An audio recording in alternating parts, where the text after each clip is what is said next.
నమస్కారం గురుగారు. శుభాశీషులు తల్లి. గురుగారు, అసలు కర్మ అంటే ఏంటి? అంటే చాలా కర్మలు ఉంటాయి. పూర్వజన్మ కర్మ, ఈ కర్మ, ఆ కర్మ అంటుంటారు కదా.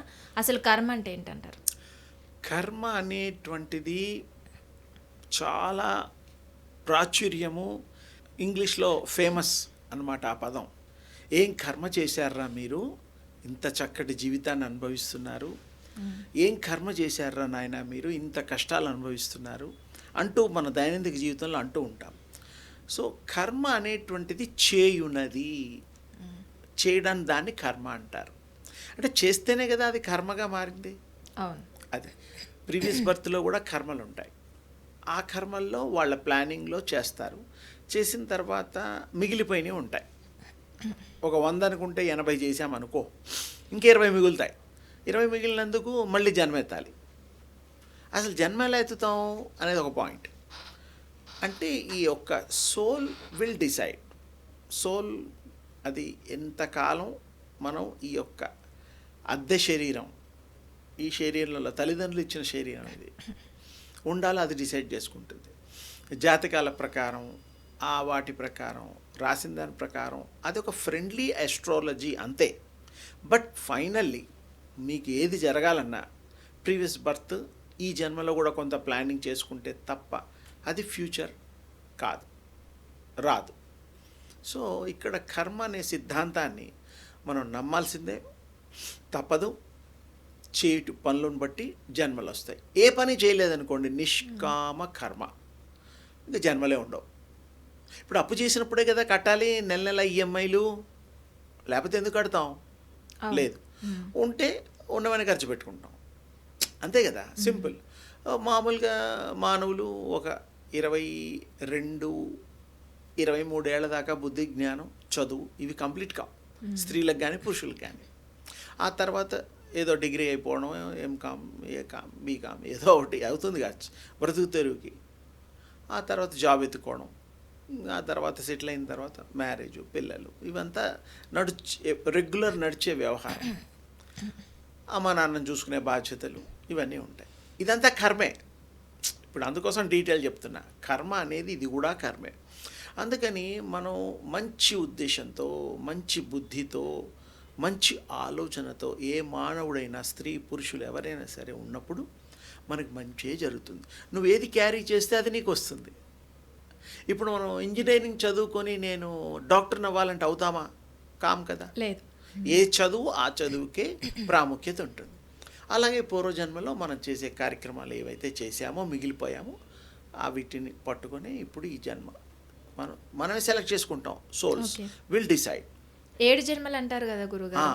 7 జన్మలు సరే, 10 జన్మలు, 14 జన్మలు, ఇవన్నీ ఓకే, ప్రజలు అనుకోవడంలో తప్పు లేదు. అలా ఉండదు.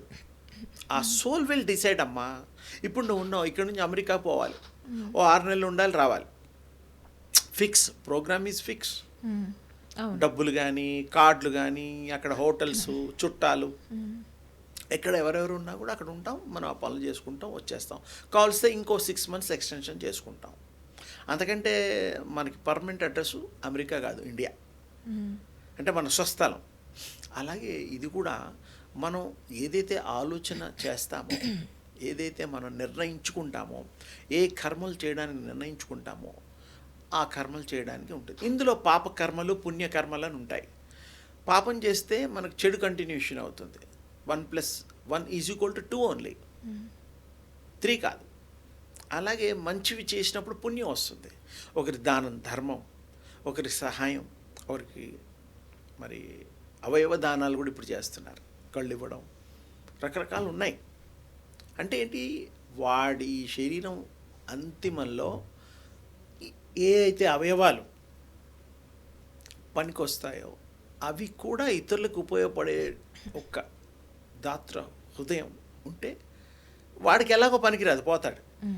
ఇతరులకు కూడా ఇవి పనికొస్తాయి. చాలామంది కళ్ళు దానం చేస్తూ ఉంటారు, కిడ్నీలు దానం చేస్తూ ఉంటారు. అంటే ఏమిటి, ఒక మంచి పని. అది వ్యాపారం చేస్తే మళ్ళీ పాపం. ఎందుకంటే అదొక వ్యాపారం, తప్పది. అది నువ్వు అమ్ముకున్నట్టే కదా, అంతే కదా, సింపుల్గా. అందుకని మనం వ్యాపార దృష్టితో కాకుండా వ్యవహార దృష్టితో పూర్వీకుల యొక్క మన్నన పొంది మన పూర్వీకులు ఎంత మంచి పనులు చేశారు, మనం ఎంత చేయాలి, ఇవన్నీ దృష్టిలో పెట్టుకొని మనం మంచికి మారుపేరుగా మిగిలిన నాడు మంచి కర్మలు మనం చేయగలిగిన నాడు భగవంతుడికి ఇష్టం అవుతాం. అంటే భగవంతుడికి మనం ఇష్టపడతాడు. మంచి వాళ్ళని మనం మెచ్చుకుంటాం, చెడ్డ వాళ్ళని దూరం పెడతాం ఇన్ జనరల్. ఆ విధంగా ఇక్కడ కూడా కర్మలు అనేటువంటి విషయానికి వస్తే గుడ్ బ్యాడ్ అనేటువంటి కర్మల్ని మనం దృష్టిలో పెట్టుకొని మంచివే చేద్దాం, మంచివే చేయిద్దాం, సమాజంలో మంచిగా మిగులుదాం. అప్పుడు మనం వసుదైక కుటుంబం అయిపోతాం. అందరూ మంచివాళ్ళు ఉంటే ఇంకా చెడ్డవాళ్ళు ఉండరు. అసలు దొంగలు ఉంటేనే కదా పోలీస్ స్టేషన్లు, మరి దొంగలే లేకపోతే పోలీస్ స్టేషన్ ఉండవు కదా. అంటే మంచితనంగా ఉండాలి, మానవత్వంతో మెలగాలి, మసలాలి, ఇతరులకి మనుషుల్లాగా గుర్తించాలి, తోటి వారికి సహాయం చేయాలి, ఎంత వీలేదంత. అందుకని ఓవరాల్ మంచి కర్మలు చెయ్యాలి. అంటే కొన్నిసార్లు గురుగారు అంటే పూర్వజన్మలో మనం చేసిన పాపాలని ఈ జన్మలో అనుభవిస్తారు అంటారు కదా. కానీ కొన్నిసార్లు ఏమవుతుందంటే ఈ జన్మలో చేసినవి మనం క్రియేట్ చేసుకునేవి, మనం సిచ్యువేషన్స్ అన్ని క్రియేట్ చేసుకునే ఈ జన్మలోనే అనుభవించి తీరుతారు అని అంటారు. ఇది ఎంతవరకు నిజం? అది ఇప్పుడు కలియుగంలో అదృష్టం ఎప్పటికప్పుడే టిట్ ఫర్ టాట్. ఎప్పుడు చేస్తే ఏదో పొరపాటు చేస్తే ఈ 5 నెలలు 6 నెలల్లో వాడికి రిజల్ట్స్ వచ్చేస్తుంది. ఒకరిని మోసం చేస్తాం అనుకో, సింపుల్, అప్పుడు వాడికి తెలియదు. మన అర్థం చేసుకున్న తర్వాత వీడు మోసగాడని ముద్రేసేస్తారు.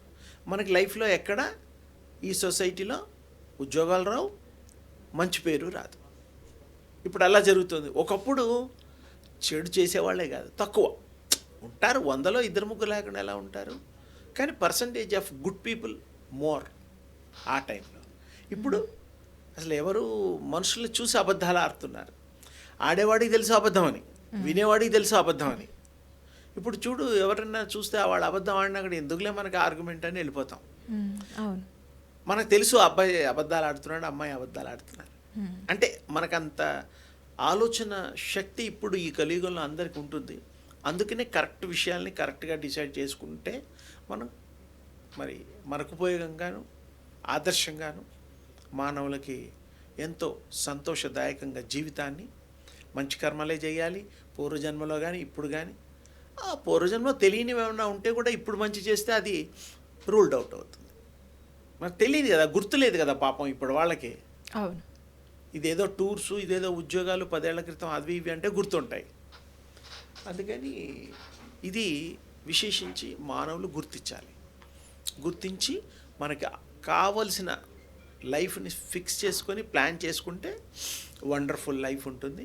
మంచి కర్మలు మాత్రమే చేయగలుగుతాము. మనకి ఏవి ఇబ్బందులు ఉండవు, ఏ విధమైన ఫోర్సెస్ ఉండవు, అంత పాజిటివే కదా అది. సో అందరూ ఇది దృష్టిలో పెట్టుకొని మీ అందరు కూడా చక్కటి జీవితాన్ని అనుభవించాలని, ఆచరణలో మీ జీవితాన్ని పెట్టుకొని ఇతరులకు కూడా మార్గదర్శకులు కావాలని మీ అందరికీ శుభాశీస్సులు. ఓకే గురుగారు, మంచి విశ్లేషణ అందించారు. ధన్యవాదాలు.